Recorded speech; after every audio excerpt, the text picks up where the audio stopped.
Hello, everyone. At major communication summits held over recent years, even at that big winter sports event held at the beginning of 2022, more and more people have been talking about IPv6 enhanced technologies. So what's going on? We're lucky to have Robin Lee, Huawei's chief IP expert, join us today to help us figure it all out. To begin, could you tell us what IPv6 Enhanced actually is?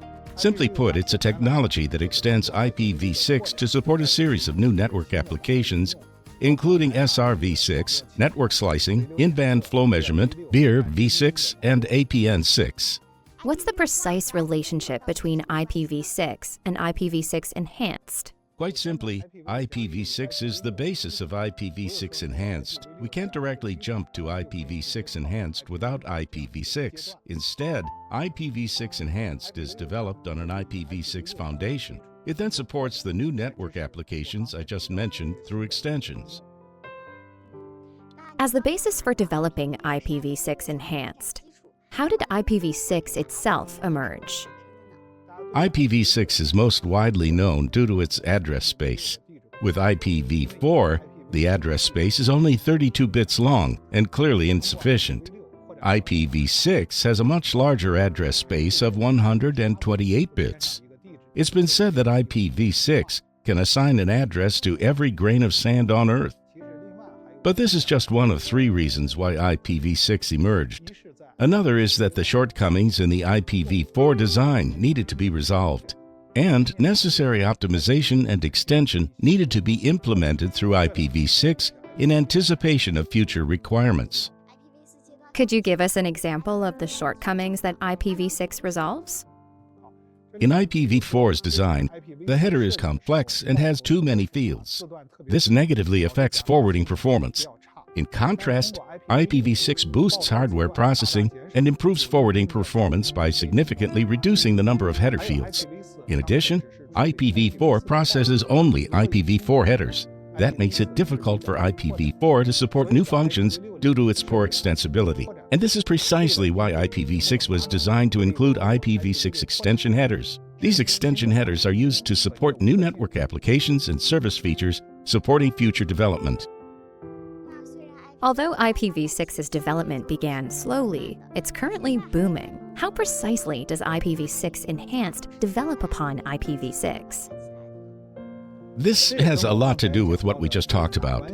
The development of IP network technologies is driven by applications. The emergence of new applications drives technological development. Conversely, it's very difficult for a technology to develop if it provides only technological changes, but not better applications.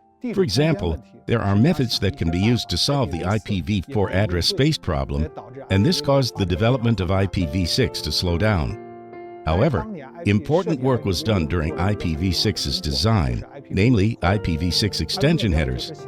During the design period, the goal was to support new functions by using these extension headers for the new applications that would emerge in the future. But for about 20 years, the extension headers were of little use since there wasn't a good application for them. Then, around 2017, two very important applications emerged: 5G transport and the cloud. Both opened the space for the use of IPv6 extensions. And we can summarize the technical requirements of 5G and the cloud in regard to IPv6 like this. 5G changes the attributes of connections, the cloud changes the scope of connections. Yes, I've heard that before. Can you explain its meaning to us? When we say that 5G changes the attributes of connections, we mean that for 5G to support new applications such as deterministic networking and network slicing, it requires some new attributes and encapsulation in the forwarding plane of connections. And these new attributes can only be encapsulated through IPv6 extension headers. And when we say that the cloud changes the scope of connections, we mean that in the past, network connections were established between physical devices with fixed locations. However, since the emergence of the cloud, these devices can be deployed on or off cloud. As such, connections need to be established between devices on the cloud and between devices employed on and off cloud. This requires a super convenient method to establish connections. And this convenient method is to establish connections through IPv6, correct?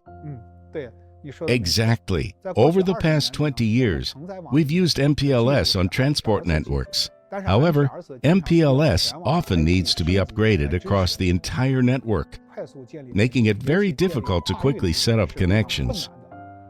To achieve better connections, we need to return to IP and establish connections based on native IP. We need to establish connections based on simple IP to adapt to changes in the scope of connections. In addition, we need an extensible technology to encapsulate new attributes in order to cope with changing connection attributes.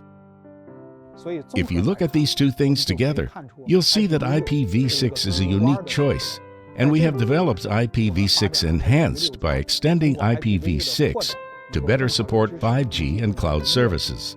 While we aimed to drive IPv6 deployment through address space issues over the past 20 years, we now have IPv6 extension headers to support new 5G and cloud applications. To reflect this change, we choose to call it IPv6 Enhanced. After IPv6 Enhanced was proposed, has its boundary been defined? For example, how do we know that we achieved the proposed vision? IPv6 Enhanced is an open system, so its boundaries change with application requirements and technological development. So far, it doesn't have a determined boundary. Currently, the most important vision of IPv6 Enhanced is to provide better services for 5G in the cloud. In the future, though, there may be new applications.